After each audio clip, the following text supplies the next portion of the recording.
Hai, selamat malam. Sama saya Dena Baskoro. Malam hari ini kita akan membahas gagal.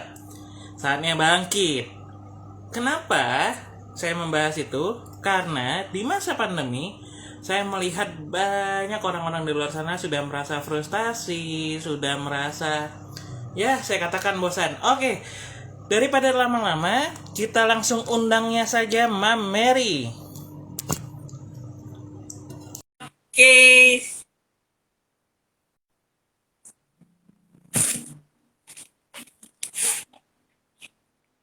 Wait.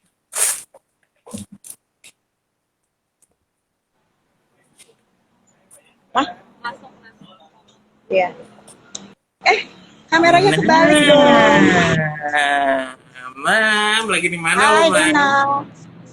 Hai. Sebentar. Kayak gue harus ngungsi ke mobil, soalnya tidak kondusif di situ, berisik. Oh, oke. Kedengeran sekarang? Segini cukup Ah, kali ya di sini ya. Kedengeran kah? cukup lah. Better. Hai guys. Sebenarnya kita nggak perlu pakai masker, soalnya kan kita nggak berhadapan. Yoi, tapi kan gue masalahnya biar kelihatan agak sedikit bewok dikit gitu loh, Mam. Oh gitu. Hai semua. Hmm. Oke, Ada dua juta hai. penontonnya. Mam, kan gue Yes. kemarin agak seru nih topiknya nih. Gue memikirkan ini topik yang seru.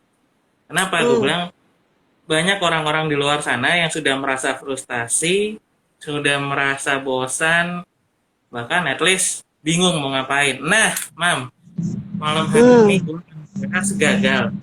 Bangkit, kuy. Oke, Mam. Boleh kenalin diri lo dulu nggak, Mam, sebelum kita mulai, Mam? Hai, saya Cik. Tergantung nih ini di platform apa. Biasanya kalau gue kan suka nge-host di aplikasi sebelah tuh ya. Ada dua Oh aplikasi iya, kan. oke. Gue official host. Nah, official host paling aplikasi yang paling gede itu dari Oh, 2016 sampai oh sekarang cetar, masih Bo. ada ya kan. Ada kucing. Hai kucing. Oke. Hai Opa. Ada Opa. Cairas. Ada Oke. apa? Teman-teman teman-teman mungkin bertanya-tanya ini siapa sih nenek-nenek bawel gitu ya, dan saya biasa dipanggil oma, nenek gitu ya, mak, mam, whatever it is lah. I don't care, sometimes dipanggil bencong pun gue nggak masalah ya. Kenapa? Karena panggil kesayangan ya kan, ada manggil dul gitu Yes. kan. Nah, panggilan itu tidak menunjukkan siapa kamu, tapi dari panggilan itu kamu bisa mencirikan seseorang di mata kamu seperti apa ya. Nah, sorry kalau belakang gue gelap dan mungkin ada bayangan-bayangan yang tidak enak dilihat, karena Oh, you nggak apa-apa, know Mam. sih. Enak. Opa paling demen soalnya kalau ngeliat bayangan-bayangan yang agak-agak gelap-gelap gimana ya kan. Yeah. And then kalau dibilang siapa saya bukan siapa-siapa ya guys ya. Itu aja sih. Saya cuman remehan debu. Eh, by the way, lo kan dikenal sebagai founder CVRCD itu. Ya bersama Hmm. si Bambang, terus sama si Ari juga kan. Nah, tim lo lah ya. Nah, Hmm. kan tapi banyak sebagian orang belum tahu nih apa sih yang lo lakukan sehingga lo tuh sebagai kayak insightful the power people lah kalau gue katakan nih. Hmm. Ih gila, bahasa gue berat banget bu Nggak tahu. Lo habis minum apa? Ngomongnya kok berat banget. Oh, gue malam hari ini gue minum yang berenergi dikit, Mam. Oh, Kopi buatan oke. Opa. Kopi buatan Opa. Oh, Opa bikin kopi dan gua nggak dikasih. Yoi, racikannya Opa cetar loh, Mam.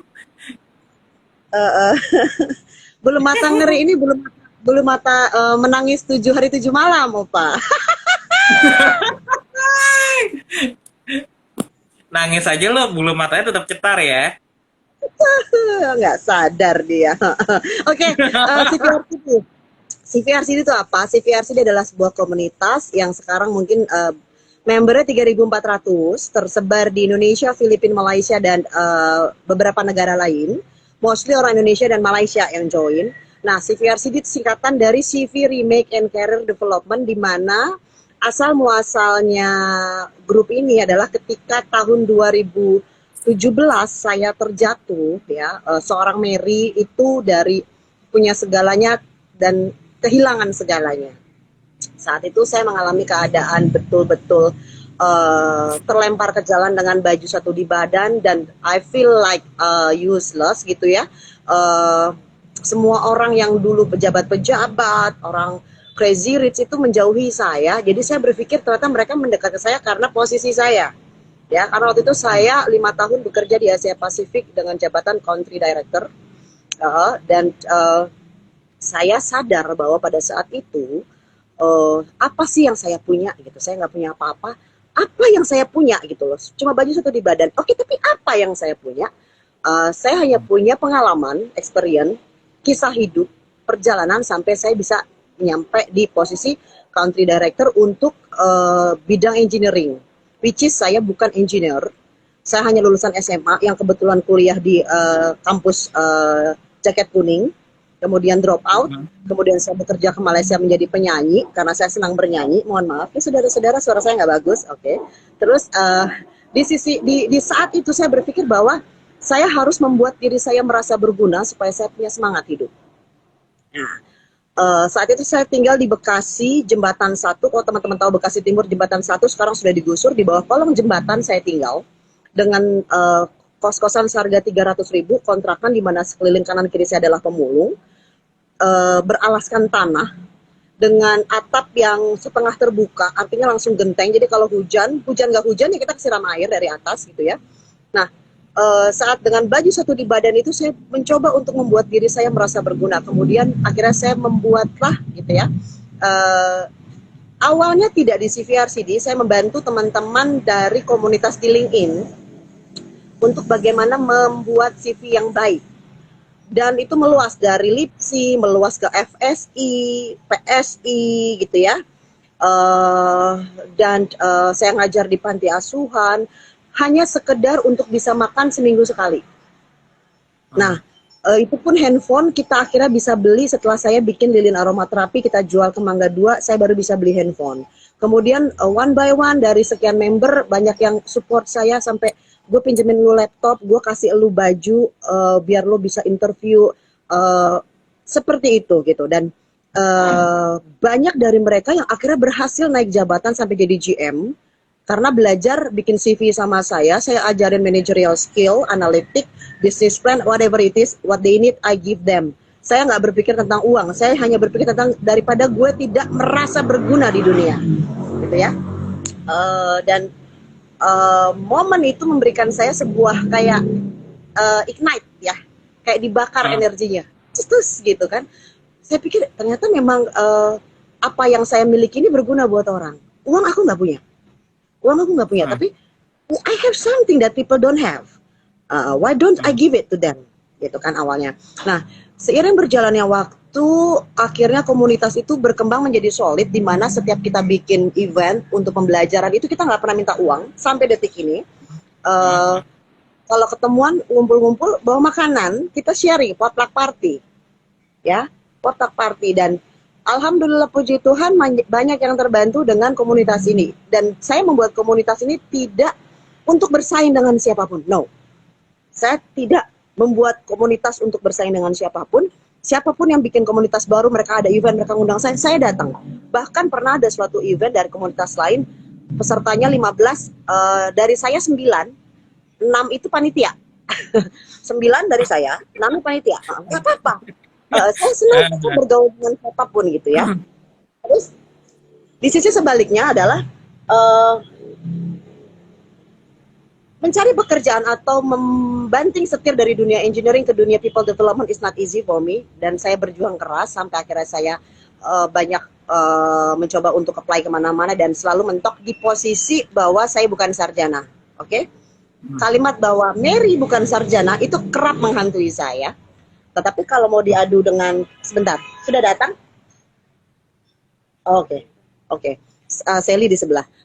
Kalimat bahwa Mary bukan sarjana kerap menghantui saya pun nggak takut mau diadu sama S2, ayo gitu ya, mengadu ilmu, gitu kan, enggak sih, sparring partner lah gitu kan. Nah, banyak teman-teman di LinkedIn juga yang bos-bos gitu ya, keep in contact with me, terus bersilaturahmi dengan saya, minta bantuan untuk cekin dong bisnis plan gue udah bagus belum, salahnya di mana, kurangnya di mana. Tapi saya nggak pernah menunjukkan ke orang-orang kalau saya keep in contact with them, karena satu sisi pamer bukan saya ya, pamer dekat sama siapa tuh bukan saya. Tapi insya Allah sampai detik ini banyak teman-teman yang punya kasus gugatan hukum, hutang piutang usaha ya, kemudian gugatan PHK dan segala macam. Ya, saya tetap support dari belakang. Apapun yang mereka tanya, saya coba bantu, saya coba berikan pemahaman menurut pengalaman saya. Mereka butuh koneksi karena ada masalah gitu ya. Saya coba carikan jalan keluar. Dan so far, alhamdulillah, puji Tuhan, it's running well gitu. Jadi saya merasa diri saya berguna. Kalau Dena bilang bangkit dari keterpurukan, oke. Momen 2017-16 itu momen terburuk dalam hidup saya. Bukan saat pandemi, no. Nah, itu Mam, yang kasarannya ini kan cocok banget nih pembahasannya, dan bisa nggak sih Mam lu ngasih kayak sedikit tips bahwa lu di saat lu terpuruk lu bisa bangkit lagi dan lu bisa menjadi diri lu sendiri, bukan menjadi diri lu yang menggunakan topeng, that's it. Bisa nggak Mam kasih kayak lu gambaran atau suatu ya tips lah supaya orang-orang di luar sana tuh bisa bangkit loh Mam. Oke. Ngomong tentang topeng itu biasanya kita pakai kalau kita melihat siapa kita, jabatan kita, dan kepada siapa kita harus berteman ya. Contoh, seorang country director dia nggak mungkin main sama Bang Beca. Saat pakai topeng ya saat dia bersama dengan direktur-direktur lain ya kan. Oke. Tapi that's not me gitu loh. Saya selalu berpikir bahwa jujur ya guys, I'm telling you the truth. Waktu saya jadi country director, kalau saya nggak pakai tas LV, saya nggak akan ditengok. And I have LV bag. I have LV bag.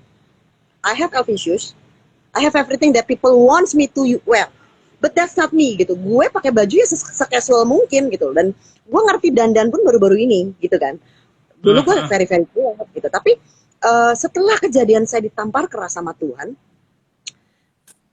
satu hal yang saya coba cerna adalah ketika kita berguna buat orang, saat kita berteriak sama Tuhan, ya Tuhan gue nggak bisa makan, teriaknya ke Tuhan dan Tuhan kirim malaikat. Oke, Tuhan kirim malaikat dengan caranya yang luar biasa, terserah terlepas dari agama apapun. Oke, dan ini kejadian. Gue tipe orang yang nggak bisa bohong guys. Gue lebih baik diam daripada gue mau ngomong sebuah kebohongan, even though white lies, walaupun kebohongan putih ya. Contoh. Minggu lalu memang project gue lagi slow down. Minggu lalu masih slow down. Dan itu gue ada di momen titik rendah, walaupun tidak rendah seperti 2016. Kalau lihat postingan gue yang mana tuh yang gue mau bunuh diri, ada orang mau bunuh diri datang ke aku. Itu true story. Datang ke aku mau bunuh diri, datang ke kosan, dan which is gue lagi jobless, punya uang tinggal 15.000. Gue nggak pernah berpikir bahwa uang itu harus gue save, no. Saya bukan tipe orang kayak gitu. Yaudah, udah uang segini kita makan gitu. Nah, tiba-tiba tuh momen itu minggu lalu dia tiba-tiba bilang, Mak, wis mangan ora? Udah makan belum? Udah bisa bisa makan apa enggak? Kalimatnya lebih jelasnya, iso mangan ora? Iso mangan ora? Bisa makan apa enggak? Itu kalimatnya sangat tendensius ya. Berarti lu punya duit nggak buat makan gitu ya? Oke. Seorang Mary itu tidak pernah minta tolong sama orang kalau nggak kepepet. Semua sahabat dekat saya tahu. Sampai ada yang nelfon dan bilang, kalau lu butuh pertolongan lu ngomong. Gua nggak bisa ngomong minta tolong tuh, gua nggak bisa, serius. Jadi kalaupun harus puasa, makan seminggu. Orang puasa biasanya Senin sama Kemis, kalau gua makan Senin sama Kemis. Gitu kan ya? Dibalik ya Bu ya? Iya, dibalik. Terus ketika dia bertanya dan saya tidak menjawab, dia sudah curiga. Kemudian dia bilang, Mak, cek rekening. Gitu ya. Saldo saya 0, guys. Saldo saya detik itu 0. Masuklah 500.000. Oke. 1 jam setelah rekening itu masuk, setelah saya mengucapkan terima kasih, belum saya apa-apain tuh duit, ya. Temen saya, sahabat saya telepon, Mak, gue pinjem uang, gue udah nggak bisa makan, udah nggak bisa beli beras. Satu di pikiran saya adalah ada orang lain yang membutuhkan lebih dari saya. Mungkin saya masih bisa puasa. So, Uang itu, detik itu juga saya transfer 500.000 ke orang ini, orang ketiga C. Jadi Aha. 0 plus 500 gitu ya. 0 plus 500 kan 500. Gue minusin lagi Yes. 500, berarti balance 0 dong. Ah, Lo mau tahu apa yang Tuhan kirim? apa tuh, Mam? Transferan baliknya 33 juta. Wow. Wow. Jadi ibarat kata di balik musibah, yakin pasti ada pelangi ya, Mam, ya, di balik itu semua ya, Mam. Intinya adalah gini, ketika lo ikhlas melakukan sesuatu, ikhlas memberikan sesuatu saat lo nggak punya, dan lo tidak berpikir tentang diri lo sendiri, Tuhan pasti bukain jalan. Gila, keren, Mam. Wow, gue merinding, jujur gue merinding dengan dengan sharing lo malam ini, gue merinding. Mam, at least ketika lo mendapatkan kembali dengan mukjizat yang Allah berikan kepada lo, orang yang lo tolong itu tahu nggak, Mam, bahwa duit lo tuh dipakai untuk ngasih tolong orang Kalau lain. itu baiknya Tuhan. Minggu kemarin, hari Senin, minggu ini hari apa? Ini hari apa? Hari Sabtu. Oke, hari Senin kemarin, Ndelala Hah? ketemu, berjumpa di dekat tempat sekarang saya berdiri. Tiba-tiba kita ketemuan nggak sengaja, dan dia bilang, kemarin bisa makan, Mak. Ndelala orang yang si C ini di depan kita juga, gitu loh. Karena gue lagi bantuin dia, dan gue bilang, gue harus terbuka ya sama kalian. Gue bilang, mohon maaf ya, uang yang dari lo, gue transfer ke dia. Temen gue Hah? nangis dan bilang, lo tuh butuh duit itu, dia lebih butuh lagi. Hmm. Dan dia langsung bilang, Mak, sampai kapan lo harus begini? Sampai kapan lo harus nolongin orang terlebih dahulu daripada nolongin gue? Nolongin diri sendiri gitu ya maksudnya. Terus gue bilang, enggak, gue percaya kok. Dan itu kan gue bilang, selang seminggu, 3 hari, 4 hari, masuknya 33.000. Wow, it's amazing banget. Gue merinding, jujur gue merinding loh. Loh, ini cerita seperti ini gue merinding. Karena kenapa? Buat gue kan ini kan kayak mukjizat yang Allah Tuhan berikan kepada lo ya. Ketika lo ikhlas membantu orang, pasti ada ada pertolongan kembali pada lo. Nah ini kan ke arah sana. Ini topiknya apa, Mas Ten? Oh, topiknya malam hari ini gagal. Ayo kita bangkit. Nah, Mam, Ya. kan gue juga pernah dengar cerita lo di saat lo baju tinggal satu-satunya nih, Mam. Baju tinggal satu-satunya dan lo katanya pernah asarannya ketimpa, mohon maaf ya, ketimpa air sampah ya. Nah, Ya. Mam, itu kan suatu kisah perjalanan hidup buat gua tuh suatu kayak termotivate bahwa oh, lo ketika gagal, come on man, lo pasti bisa bangkit lagi. Nah, lu saat-saat paling terburuk itu kapan, Mam? Dan cara lu bangkit benar-benar bangkit itu bagaimana? Bisa nggak, Mam? Lu sedikit sedikit flashback lagi dan menceritakan kepada kita di saat lu titik nadir paling parah gitu. Di saat itu gimana lu akhirnya lu motivasi untuk bangkit? Oke, masih tentang Bekasi Timur. Kenangan Bekasi Timur, Jembatan Satu adalah momen terendah dalam hidup gue. Terlempar ke jalan, tidur di tanah gitu ya. Gue berjumpa dengan banyak orang-orang baik dan banyak orang-orang jahat yang memanfaatkan gue. Yes, gitu. Tapi ada momen gini. Waktu itu setelah gue punya handphone, setelah akhirnya kita punya handphone 600.000 gitu ya, beli gitu. Gue coba main aplikasi streaming untuk sekedar melepas stres. Nah, saat itu gue streaming saat gue lagi bikin lilin aromaterapi untuk kita supply ke Mangga 2. Itu pun duitnya modalnya dari mana? Kita minjem ke rentenir, guys. Ya, Hmm. gue Mas tadi almarhum dengan Pak Petrus, seorang pemulung yang pincang karena stroke. Kita pinjem duit 1 juta, kita harus balikin 1.300.000 selang seminggu, guys ya. Sakit, tapi nggak apa-apa. Itu adalah momen kita harus belajar. Kemudian Hmm. ketika gue lagi bikin lilin dan gue live streaming kayak gini bikin lilin gitu ya, ada orang yang nontonin gue terus dan nggak pernah ngomong. Dan gue kan terbiasa, maaf ya, gue 5 tahun di Asia Pasifik keliling, so I used to speak English, even in Englishnya tuh berantakan, broken English. Nah, Sunday dia Hmm. nanya di chat, how come a people like you stay in this kind of place? Gimana ceritanya seorang kayak lo dengan bahasa Inggris sepasi lo, seenak lo, tinggal di tempat yang, jujur guys, kalau kalian datang ke tempat tinggalku, kalian akan malu kenal siapa Mary. Hmm. And then gue diem, gue nggak bisa ngomong karena gue nggak mungkin bohong. Terus dia bilang ini, boleh DM, dia bilang gitu, oke DM. Ngobrol lah gue, dan ternyata dia adalah seorang pengusaha terkenal di Singapura. I call him Wow. Angel. I call him Angel, guys. Angel lah yang aku kasih nama Angel, malaikat. Gue banyak dibantu insight positif sama dia, karena dia mengalami apa yang gue alami terlebih dahulu. Usia dia 2 tahun lebih muda, tapi dia mengalami lebih dahulu dari gue. Kemudian salam Bekasi Timur. Hai Bekasi Timur, Jembatan 1, tahu Mas Willy? Oke. I was staying there di bawah Jembatan 1. Oke. Udah sekarang udah digusur ya. Oke. Terus ketika aku bikin lilin, dia tanya berapa harga lilinnya. Oh, telusin 110.000. Oke, saya beli. Dia bilang beli. Lo tahu Dena dia beli berapa? Beli berapa, Bang? 10 juta. Are you sure? Wow. Itu Wow. Mas Adi almarhum nangis, Pak Petrus nangis. Uang itu kita bagi-bagi buat makan. Kemudian beli baju yang 10 ribuan ya, beli beras, beli telur, beli rice cooker gitu kan, beli kasur. Paling gak gue tidur di kasur kan, kasur yang tipis itu loh. Terus Ya, dah setidaknya akhirnya masih tidur kasur lah ya. di tanah ya kan. Terus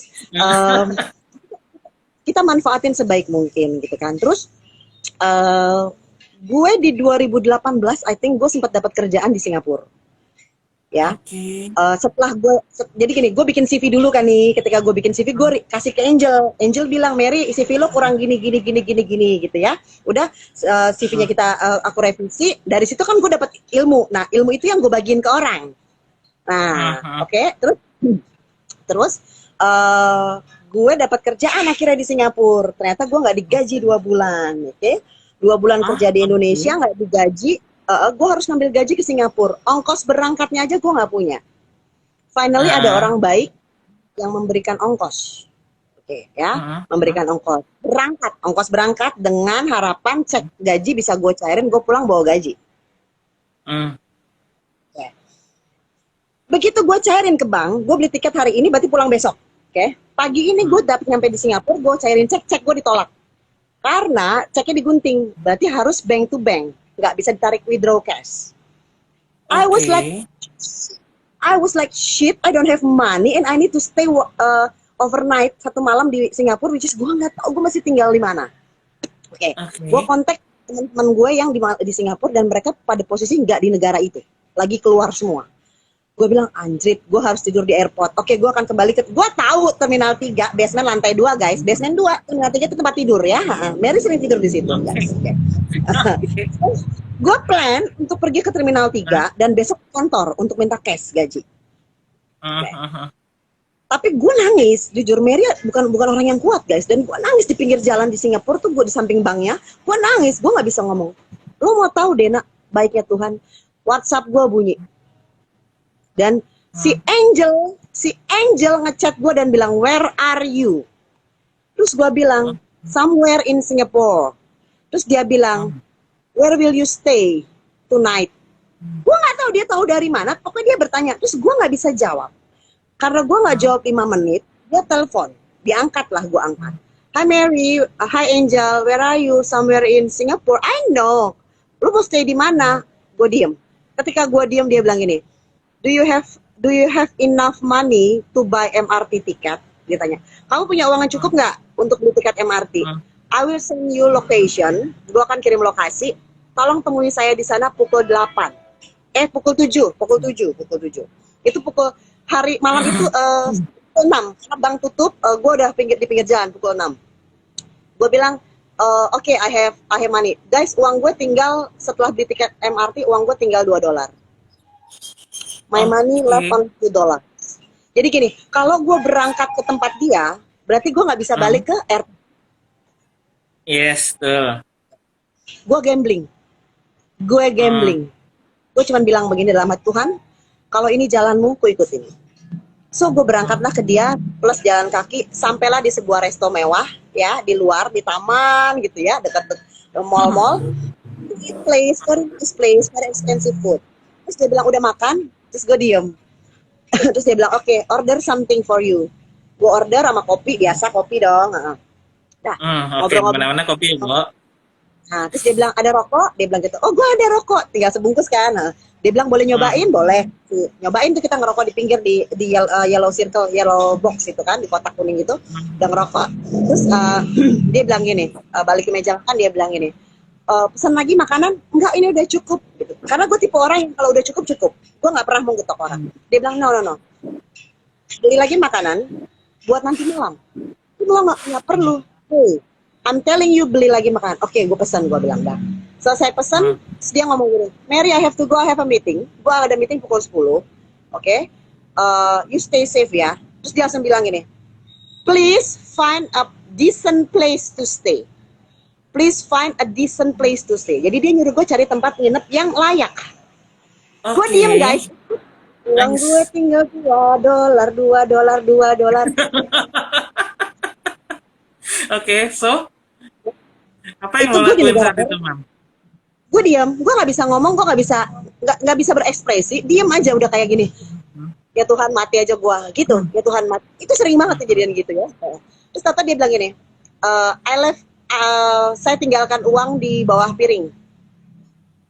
Please find a decent place to stay. Dan dia kasih gue duit 2 juta dong, Bo, buat nyari hotel. Oh wow.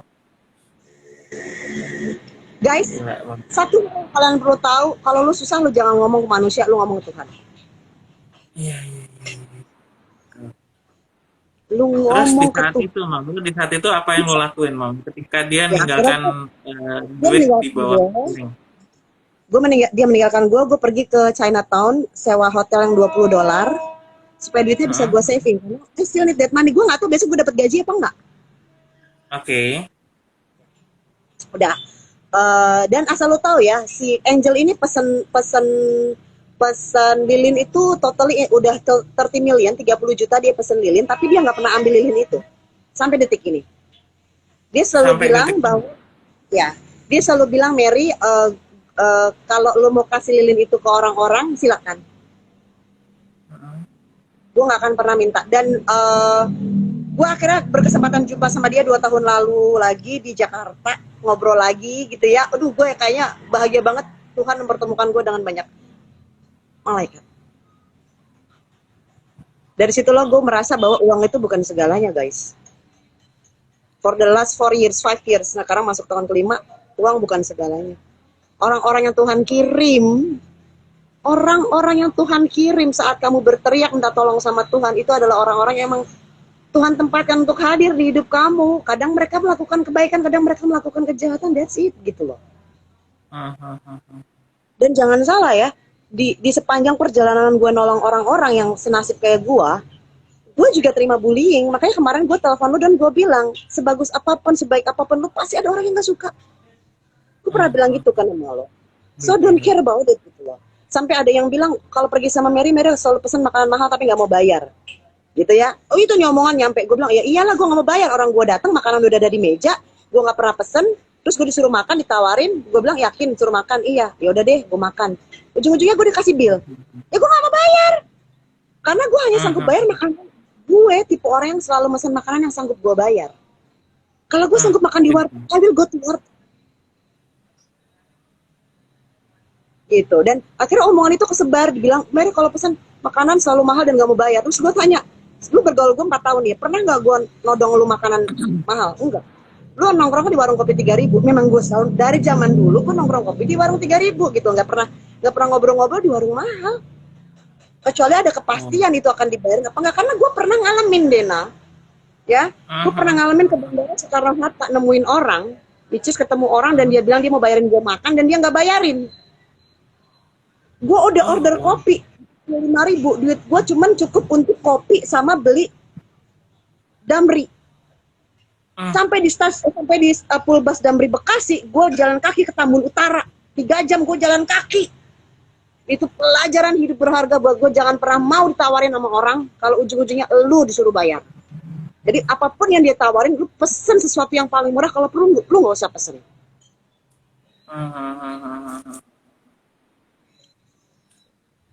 So kalau tadi pertanyaan lu gimana caranya bangkit, pertama adalah gitu ya, lu tahu diri lu siapa, lu tahu diri lu bisa apa. So start from whatever you have. Mulai dari apa yang lu punya. Lu punya baju satu di badan, lu punya mulut, lu punya handphone. What you gonna do? Ya, kenapa gue bikin YouTube channel? Karena banyak orang, teman-teman gue yang dizolimin. Akhirnya gue bantuin mereka dengan cara gue yang gue bisa lakukan. Gue punya channel, banyak teman-teman trainer, banyak teman-teman lawyer, so I can use them to help people. Not I can use them to help me. No.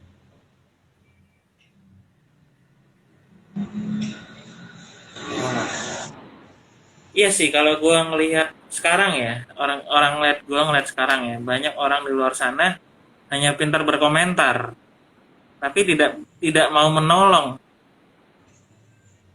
Beda dengan lo, makanya ketika kemarin lo nelpon gue, kenapa gue langsung merubah diri gue, karena lo salah satu orang yang mau menolong, memberikan gue insight bahwa oh cara lo salah, lo harus ini dan ini. Gue renungin betul juga, dalam arti di luar sana saat ini banyak yang mementingkan dirinya daripada membantu orang lain. Ini yang gue ngeliat di sosok diri lo tuh beda, Mam. Nah, kan masalahnya gini, Mam. Banyak orang yang menilai lo negatif, tapi ada orang yang menilai positif. Lo cara menyikapinya hal tersebut gimana sih, Mam? Ini kan lo bisa ngasih orang-orang di luar sana nih, supaya kasarannya lo jangan terlalu ya baper lah ya kalau istilah gue ya. Kayak yang pertama gini, lu nggak usah takut dengan apa yang orang ngomongin. Orang akan ngomongin yang jelek dan luar biasa mengarang cerita tentang kejelekan lo. Jadi lo nggak usah takut, itu akan selalu ada. So gimana cara menanggapinya atau menyikapi? Kita bilang menyikapi. Jangan menanggapi sesuatu yang nggak penting ya, yang kayak gitu nggak penting men buat hidup lo. Ngapain lo ngabisin waktu, tenaga, pikiran untuk ngurusin omongan orang? Bodoh amat. Kan, itu yang pertama. Yang kedua, misalnya lo ada di sebuah grup itu ngebully lo terus, ya. Gue pernah dibully di sebuah grup ketika gue bikin kelas personal branding, terus ada yang ngejapri gue bilang, Mbak Mary, saya kalau bayar 150.000 nggak bisa, 75.000 nggak bisa. Gimana kalau saya minta potongan harga? Gue gini, oke deh, gue kasih beli satu gratis satu, gue bilang gitu. Terus dia bilang, tapi Mbak Mary, kalau Mbak Mary nggak posting di grup, itu gimana? Ya udah, biar kamu enak, saya posting ya, biar yang baca enak. Tuh. Ketika gue posting, gue dibully, diginiin. Gue masih ada screenshot chatnya sampai sekarang. Emangnya pembicara terkenal sampai harus bikin beli satu gratis satu? Alah itu kan ece-ece gitu. Kalau orang Riana ini Mary ece-ece, gue digituin di grup. Kemudian gue ngobrol sama teman gue yang seorang pengusaha terkenal gitu ya. Kalian tidak tahu karena gue nggak mungkin nyebutin namanya. Dia bilang ini, Mary, mau sampai kapan lo ngabisin hidup lo untuk ngurusin orang kayak gitu? Kalau lo nggak nyaman di sebuah grup, buat apa lo bertahan? Gue tadinya bertahan karena banyak di belakang mereka yang gue tetap bantu. Jadi di belakang layar tuh mereka masih ngejapri gue konsul. Jadi gue berpikir seperti itu. Terus gue pikir bener juga ya, gitu kan? Kenapa gue mesti nanggepin? So gue bilang terima kasih atas buliannya. Kalian telah menghina tim saya, bukan cuma saya. Dan tim saya juga ada di sini walaupun selalu diam saja. Semoga Tuhan membalas kebaikan kalian karena Tuhan tidak pernah menutup mata atas kebaikan. Gue gitu dan gue left group. Lo tahu yang japri gue ratusan dari grup dan bilang Mbak Mary kenapa mesti left group? Kita merasa terbantu kalau ada masalah Mbak Mary selalu bantu. Gue bilang you still have my number, kamu masih punya nomor saya, kontak saya kalau kamu butuh. Tapi tempat ini bukan untuk saya. So kalau pertanyaannya gimana nanggepin orang yang ngebully lo? Don't pay attention. Lu taruh perhatian sedikit itu akan menggerus tuh jauh lebih dalam ya. Fokus aja sama tujuan lo nolong orang aja. Tujuan lo bangun aja komunitas lo. Pasti akan ada orang yang nggak suka kok. Wow. Gitu. Nah terus di saat lu keluar nih, orang yang membuli lu ini ngerasa bersalah nggak sih dan diserang nggak sih sama tim lu itu, Mak? Enggak, mereka sih gini, grup CVRCD sangat terbuka untuk siapapun yang mau belajar dan kita punya visi tidak boleh nendang orang, ya. Mau sejauh apapun kita nggak akan tendang. Dan dia menggunakan grup gua untuk gosipin gua di grup sebelah. Jadi kalau di grup gua ada postingan apa tentang gua, digomongin di grup sebelah dan itu gua nonton sendiri.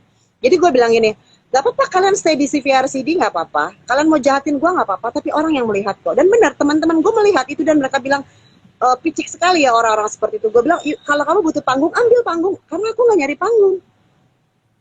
Kayak gue bilang, kalau sampai detik ini, banyak orang-orang yang japri gue minta advice, dan orang nggak akan tahu itu siapa yang datang ke gue. Karena gue tetap keep it silent gitu loh. Jadi ketika gue dibully, yang ngedukung gue banyak ngejapri dan bilang, Mbak Mary please sabar, please sabar, please sabar. Gue bilang terima kasih atas supportnya, tapi this is not my place, ini bukan tempat saya. So I will let them win. Gue akan biarkan mereka win untuk dapetin panggung seperti yang mereka harapkan. Because tujuan gue bukan cari panggung, tujuan gue nolong orang. Gitu. So I don't care whatever it is. Iya sih, karena gue ngelihat lo itu tuh pasti yang awal gue ketemu ya. Jujur gue awal ketemu lo itu kayak ini orang beda deh cara pembawaannya segala macam, dan at least gue sampai di ya, waktu pas ya pernah ya gue bahas juga total look and grooming ya, bener-bener tuh grooming untuk anjing ya. Itu bukan untuk anjing. Itu bukan untuk anjing, Bo. Itu untuk cara kita berpakaian kan. Nah, makanya maksud gue gini, Mam. Gue ngeliat lo bersama tim lo, bahkan yang terakhir gue sempat ketemu siapa sih gue lupa, Melvin. Gue ketemu sama Melvin di tempat kantor gue yang terakhir. Ya gue katakan ya, emang sosok lo bersama tim itu memang beda loh. Aura lo beda, dan di luaran sana berusaha untuk menjatuhkan lawan, tapi kalau lo berusaha menggandeng lawan, itu yang buat gue lo tuh beda deh gitu. Nah, gue nggak pernah jatuhin siapapun, Dena. Gue nggak pernah mau jatuhin siapapun. Itu yang buat gue gila. Gue sampai shock. Gue kemarin jujur ya, gue awalnya diem. Si Fikar, udah ada tamu ya, Bu? Nggak, it's okay. 10 menit lagi boleh, Sel? Dia cek 10 menit. Nggak apa-apa, it's okay. Oke, sorry. Si tukang bakpao datang. Oh, alah. I know that. Ya, jadi buat gue siapapun yang datang ke gue, kalau bisa gue bantu.